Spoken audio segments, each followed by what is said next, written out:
Today, we're breaking down an attack technique that targets AI browser assistants, and it's called HashJack. So, here's what we're going to cover.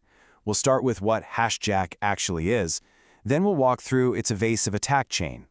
After that, we'll look at some real attack scenarios that have been observed, and finally, we'll dig into how different browsers reacted to it. All right, so the whole thing really hinges on a concept called indirect prompt injection. You can think of it as hiding malicious instructions inside perfectly normal content, like a web page.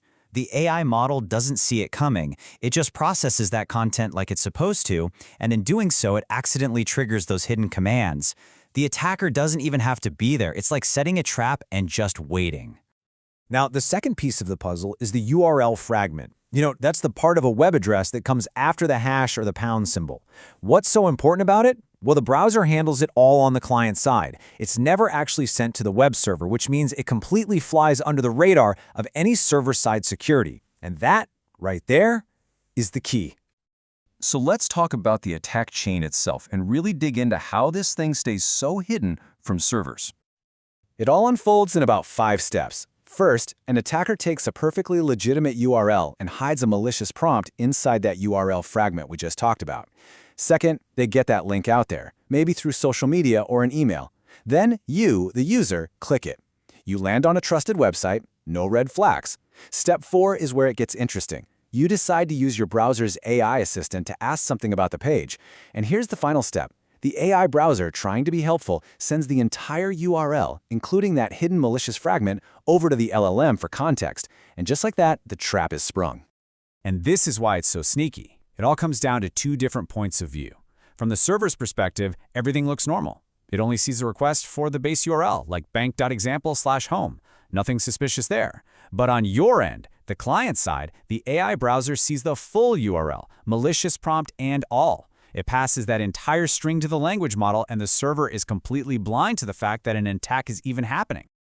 Okay, so let's move from the theory to the real world.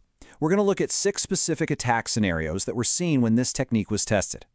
First up is callback phishing. In this one, the hidden prompt tells the AI assistant to pop up a fake security alert. It might say something like, "Urgent, call this number now," or "Provide a sketchy link."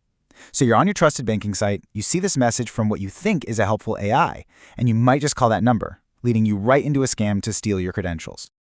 Now with agentic browsers, the ones that can actually do things for you, it gets even scarier. Here, the prompt can order the assistant to grab sensitive data right off the page, stuff like your account number or transaction history, and then send it to an attacker's server by tacking it onto a URL. It's a quiet, covert way to exfiltrate your private information. Of course, you can also use this to spread misinformation. Imagine you're on a trusted financial news site. The hidden prompt could make the AI generate a fake stock tip, making it sound like breaking news from a legitimate source. You might act on that information, not realizing it was completely fabricated to manipulate you. Then there's malware guidance. The attack can manipulate the assistant into giving you step-by-step instructions for doing really insecure things, like opening up network ports or downloading a malicious file disguised as a necessary update. And because it's coming from the trusted AI assistant, you're more likely to follow its instructions. This one is particularly nasty, causing medical harm. A hidden prompt on a pharmaceutical website, for instance, could command the assistant to present a fake, updated drug dosage. So, when a user asks for dosage information, they get dangerously incorrect advice that could actually cause serious physical harm. And finally, a more direct form of credential theft. Here, the AI assistant is prompted to inject a phishing link right into its response, framing it as some kind of necessary security step. The link takes you to a fake login page, but the whole interaction feels legitimate because it started with your trusted AI on a real website. So how did different browsers handle this? Well, the final section here gives us a summary of what happened when this attack was tested across various AI browsers. The results were pretty mixed. Comet was vulnerable across the board, including that critical data exfiltration scenario.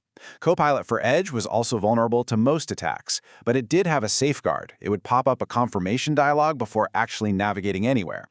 And then there's Gemini for Chrome, which often rewrote the malicious links into Google search queries. That's a decent mitigation for a direct attack, but you could argue it might still mislead the user. And just for context, these are the specific environments that were tested. It's important to note the attack didn't work on Claude for Chrome or Atlas. Ultimately, this vulnerability really comes down to a fundamental design choice. whether the AI browser automatically passes that full URL, fragment and all, to its assistant. When it does, it creates this perfect, hidden channel for an attack.